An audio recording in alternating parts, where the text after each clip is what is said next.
تلاش‌هاش برای رسیدن به حقیقت، پیدا کردن حقیقت و حق‌جویی برای انسان‌ها در مبارزاتی که داشته، اینا همه نماد عشق.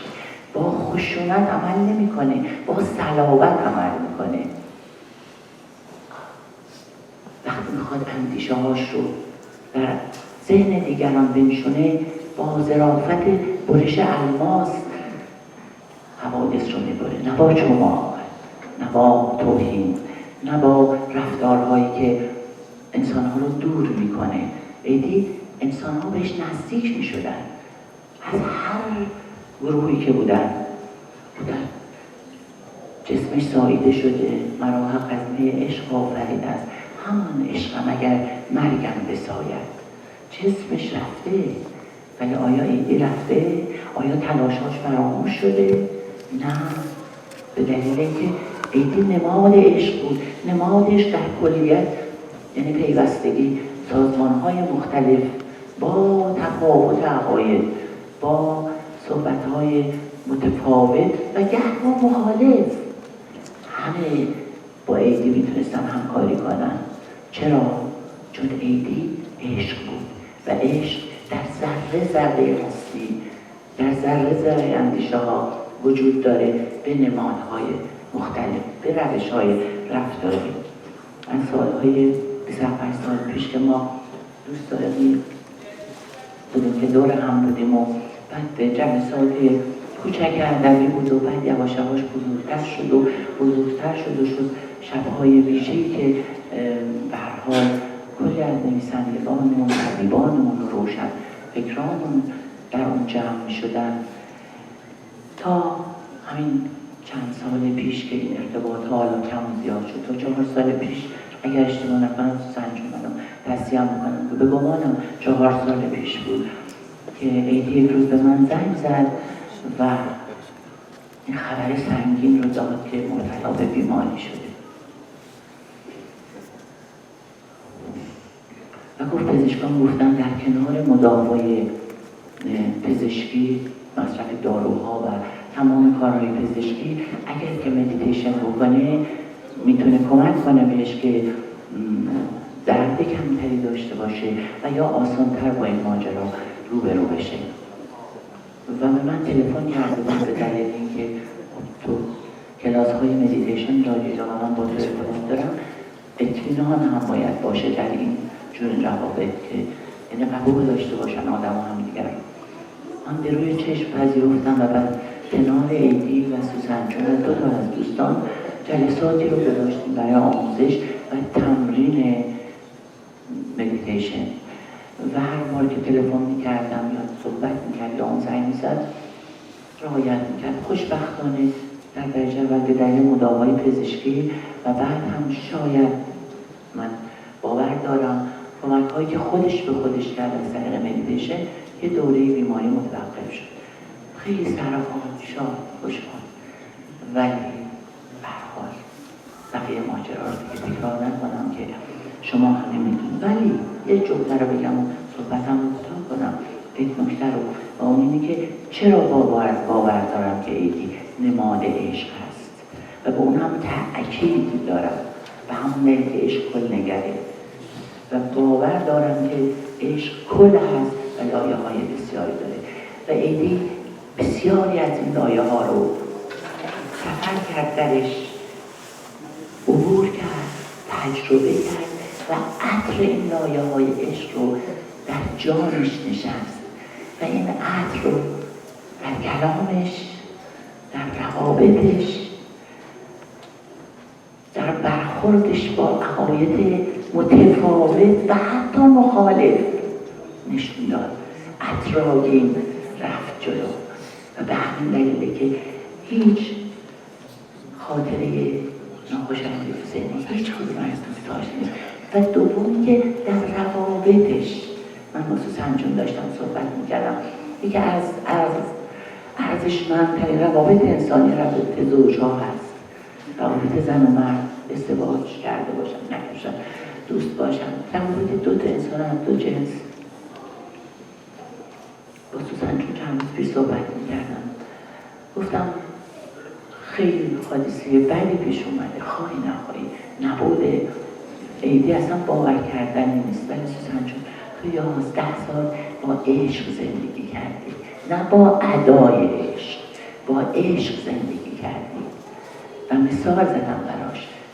من در بسیاری از روابط صحبت‌هایی که می‌کنم بعضیا میگن من عاشق بودیم ولی بعد اختلاف پیدا کردیم، مشکل پیش اومد.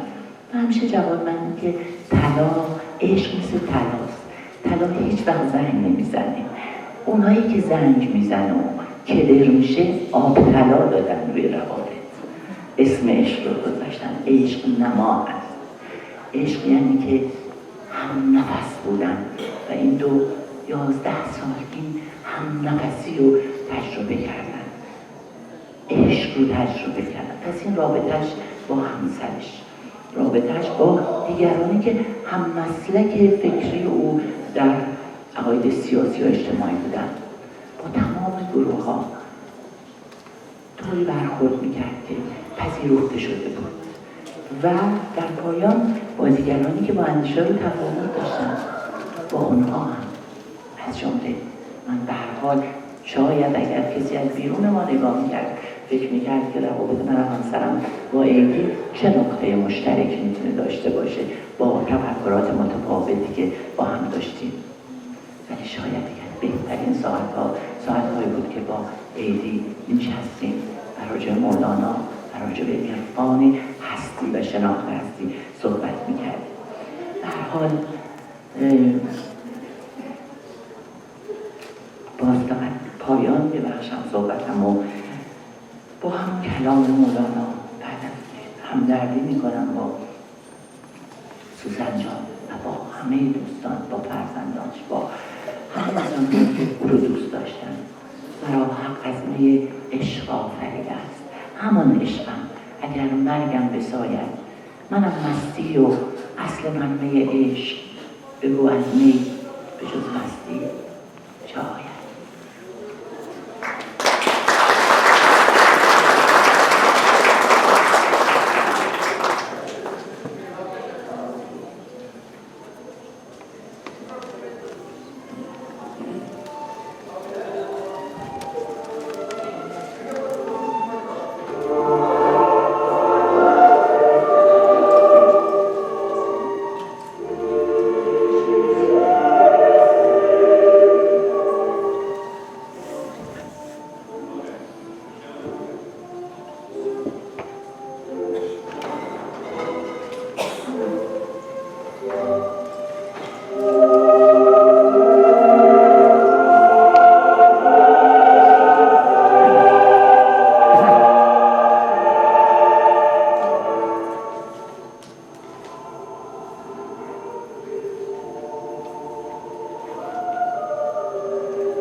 در تبدیل رو به مناسبت درگذشت عیدی نعمتی خدمتتون دعوت کنم.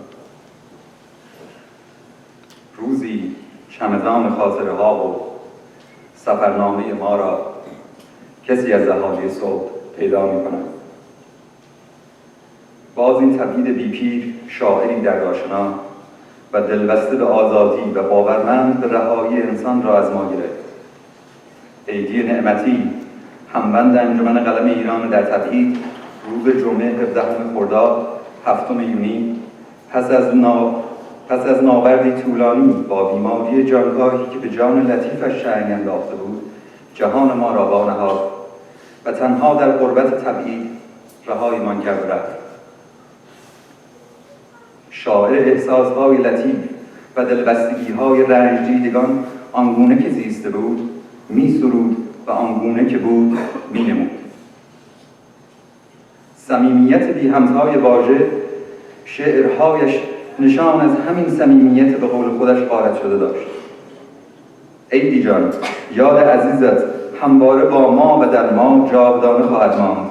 بر این باوریم که این تبعید، این دربدری در جای جای این جهان دیری نخواهید پایید و ما باید به جغرافیای مألوف خود بازگردیم. به قول خودت ما برمیگردیم یادمان رفته، گلها را آب بدهیم. و چنین است که شاعران دوستدار مردمان تاریخ زاده شدند، اما تاریخ در گذشت ندارد. یاد تو و شعرهای تو در خاطره ما ماندگار خواهد ماند.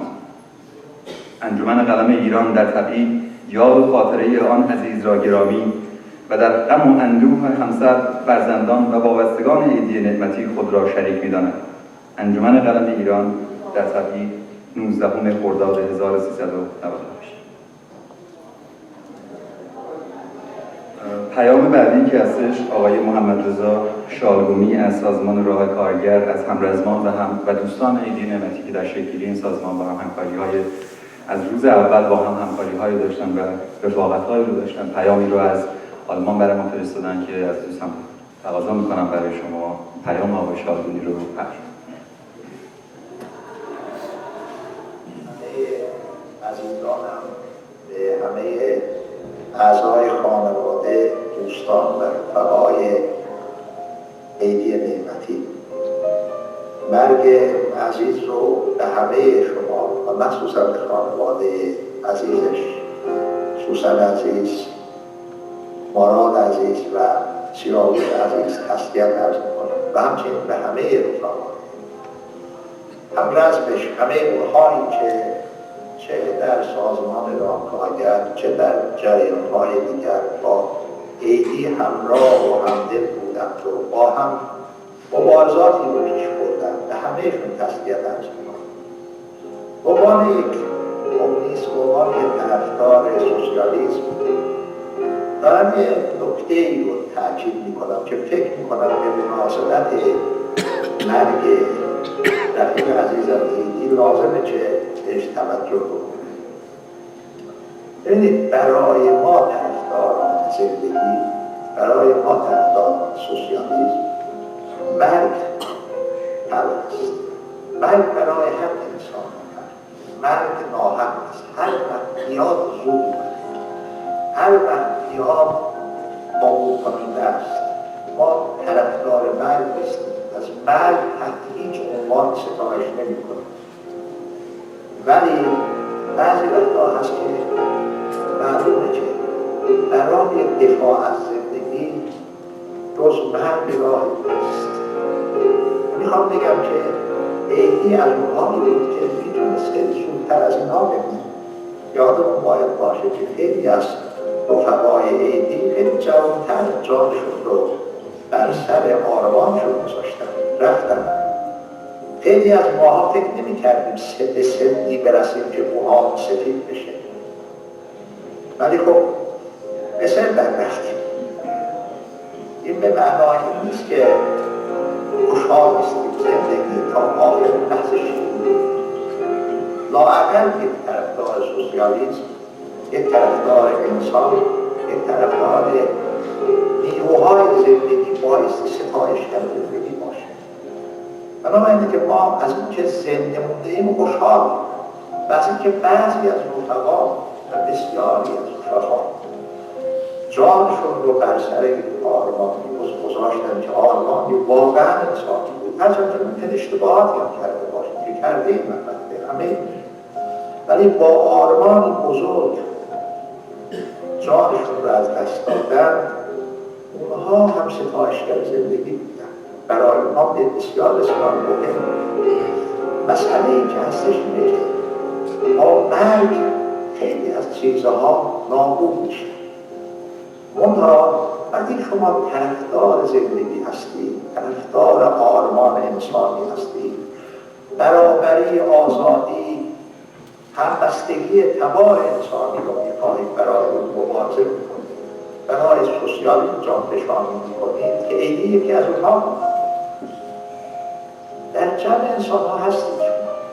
به قول جان دون، شاعر قرن 17 انگلیس، یه چیز قشنگی داره، میگه ما هیچ کدوم اون جزیره های جدا از هم نیستیم، ما با انسانیت پیوند خورده، گره خورده، ما با قاره اصلی پیوند. اگر این طوری هستش که از نظر ما در اختیار سوسیالیسم طوری هستش، کسی که برای آرمان‌های انسانی، برای خوشبختی، برای زندگی مبارزه میکنه و جانش رو از دست میده و زندگی بسیار بسیار شیرین گرچه هست، ولی بعد از مرگش هم میتونه مطمئن باشه که در کنار انسان‌های دیگه با قاره اصلی متصل هستش. وقتی تا زمانی که بشریت هست، اونهایی که آرمان‌های بزرگ دارن، چه شهید شده باشن، چه با بیماری مرده باشن، چه با پیر شده باشن، با موها و گریش و تیز سفید فوت کرده باشن، که جوان مرگ شده باشن، واقعیت اینه که در جمع انسان‌ها زنده هستن. این مسئله خیلی حیاتی. ما چه می‌خواهیم واقعا؟ این که می‌دونیم که مرگ قطعیه.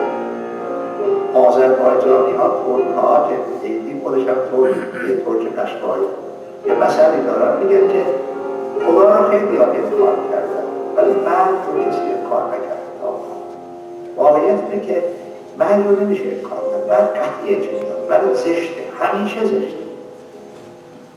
ولی اگر از زندگی دفاع بکنید، در جمع انسان ها همیشه هست، نه که با اسم و آواز ایتون یا مثلا کتاب هاتون، سنگ قبلتون فلان فکرون زندگی هست. به قول فروغ بعد از این مدتی سنگ قبلتون به هم باد و باران میشوره میرن، اینها نیستن. نه، وقتی انسان زنده هست، وقتی بشریت به مشی میرسه، به برابری میرسه، تو اونجا هست. بنابراین اینه که من فکر میکنم که ما تمام اون زندگی رو که دوست داریم، برای زندگی دوست داریم، خود زندگی دوست داشتن و سوسیالیسم جز دفاع از زندگی معنای دیگری نداره از برابری انسان. میخوام در این مناسبت در مرگ رفیق عزیزی که در این راه مبارزه کرده تا آخرین لحظه از نوجوانی در واقع دریافته که به طبقه تعلق داره که بدون برخواستن و بدون پرتاب کردن همه اون ظالمان و اهلکشان تا به هوا ببره نمیتونه نفس بکشه. خب برای زندگی کردن یعنی در جمع انسان ها، در خوشی انسان ها بودن. بنابراین من فکر میکنم که رفیقان عزیز، سوسن عزیز، باران عزیز، سیاوش عزیز، مخصوصا به شما ها میگم، به همه رفقای عزیز بیدی دارم بجون، اون در جمع انسان ها و در جایی که مبارزه برای خوشی انسانی وجود داره هست. اسمش بیاد یا نیاد، همون که خیلی از رفقای ما هستن در جمع. بیدی خودش تصادفاً یه شعری داره خیلی زیباست. به این مناسبت میخوام بگم نیست که من هستم پس هستم، اگر نیستم دیگه نیستم. نه، اینطوری نیست. یه دست دراز میکنم از دل این شب، ستاره‌ای برمیدارم، پرتاب میکنم تا ژرفای اقیانوسی که نمیدانم نامه چیست. هر داغ در در ساحل زندگی کودکی ستاره کار با شادی کودکانان را به خانه‌ای خواهم برد که در کوچه های آن سرود زندگی به زبانی دیگر ترانه نسلی می شود که شبها چشم آسمان زندگی پیجوی ستاره خود هستند. اونهایی که در واقع برای بشریت مبارزه میکنند، با بشریت نفس میکشند، در میان انسانها در اقتصاد قاره اصلی همچنان زنده است. بدرود.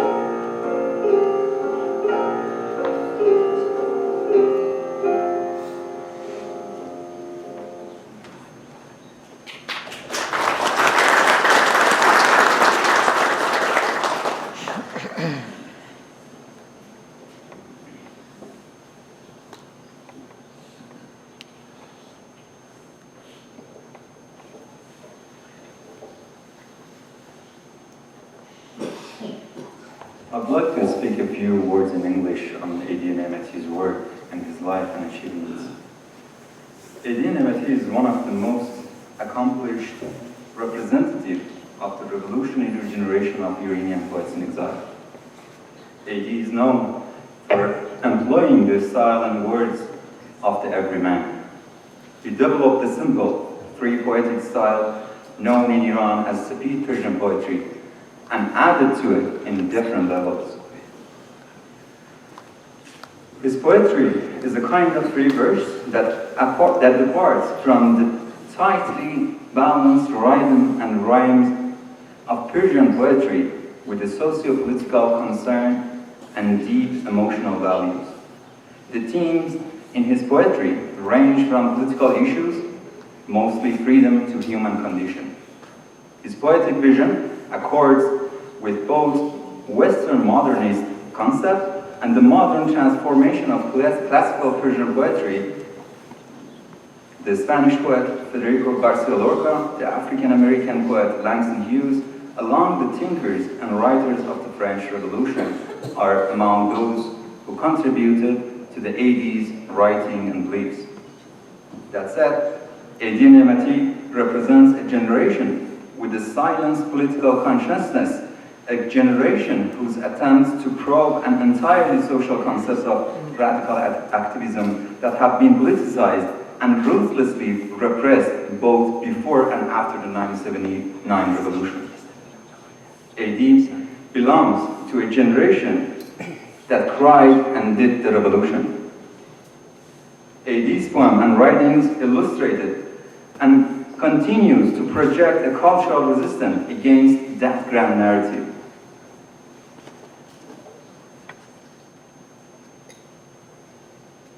A.D.'s writings goes to the roots of the problems and excavates the feelings underlying the life with a deep and responsible sense of humanity. His works are filled with current and contemporary concepts and symbols to glorify seemingly simple and ordinary figures who are politically condemned for their revolutionary brief during the 16th in Iran. For many, the tragic result of 1979 marked as the end of their revolutionary activities, but for A.D. this was the beginning of a new end. Seeds that have been planted by A.D. and his comrades collectively paved the way for a new generation of revolutionaries and the children of the revolution in poetry, literature, and many more areas. Children who have grown to be skeptical of authority, they are potent and distinctive voices that search for alternative avenues of political and social oppression in Iran and abroad. Through poetry, A.D. Nemati inspired and helped Iranian poets rise to narrative their own story, echo their defiance, and citing to a disagree and resistance against Islamic regime and Pahlavis. A.D.'s creative language and original statement and sentiments with a powerful polemics and daring voice, coupled with his sincere tone and unadorned phraseology, offer just a simple example of diversity of expression that exists within Iranian poetry in exile and inside Iran. AD's unique style not only attests to the impotency and absolute failure of the regime's misogynistic and authoritative policies in Iran, but also showcases our humanity in the face of marginalization and disgracement in the diaspora. Here is for AD Nemati and his life. We celebrate an event that's gonna be continued after his life forever. Thank you, AD Nemati. Thank you for all you did, and thank you for everything that is in your book. Your work still inspires us and paves the way for many new generations to come. Thank you, AD Nemati, again, and thank you, all of you. With this, I will invite Susan, which is an example, which is by herself stood in this year's beside AD and helped AD to become a greater person, a greater poet, and a greater comrade for many of us. Thank you so much, Susan, and I invite you by this to come here and tell us more about AD's life and your companionship in past decade.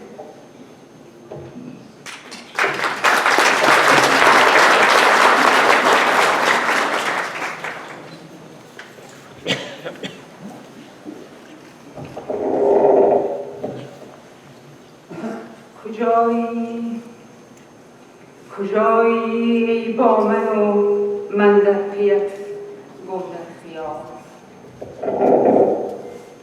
با سپاس فراوان از حضور شما عزیزان در مراسم یادبود عیدی عزیزم. اکتبر 2008 عیدی عزیزم با انار و کتاب شعری در دست وارد زندگی من و پسرم سیاوش شد. حضورش عشق و شور زندگی را به ارمغان آورد. زمانی که پسرم پدر خطابش کرد، زندگی مشترک را آغاز کردیم. تو در باران دستانت را به من هدیه می‌کنی، من در طوفان جانم. طی 11 سال همزیستی ما این کلام را زندگی کردیم. متاسفانه در دسامبر 2015 عیدی عزیزم به سرطان مجرای صفراوی مبتلا شد و زمان 7 ماه برای زیستن را به او دادند. ولی با شور و عشق به زندگی که در عیدی عزیزم در جریان بود، بعد از 7 ماه شیمی درمانی در برابر چشمان حیرت زده دکترها غده سرطانی کاملا از بین رفت و مانیتور کردن با هر 2 ماه CT اسکن آغاز شد. در آگوست 2018 بار دیگر جدالی دوباره با بیماری از سر گرفته شد و سرانجام در غروب دلگیر 7 جون در آغوش من زندگی را به درود گفت. جنبه ستودنی در مورد عیدی عزیزم نگاه او به زندگی بود که تا آخرین لحظات هم عشق به زندگی و تلاش برای ماندن درش جاری. و این منم مردی تنها ایستاده کنار آخرین انار دنیا، در برگریزان خزان سرخم چنان که دیدارت را از زلال ریشه های آب ایستادم، حتی اگر باد خاکستر نشینم کند. مرسی.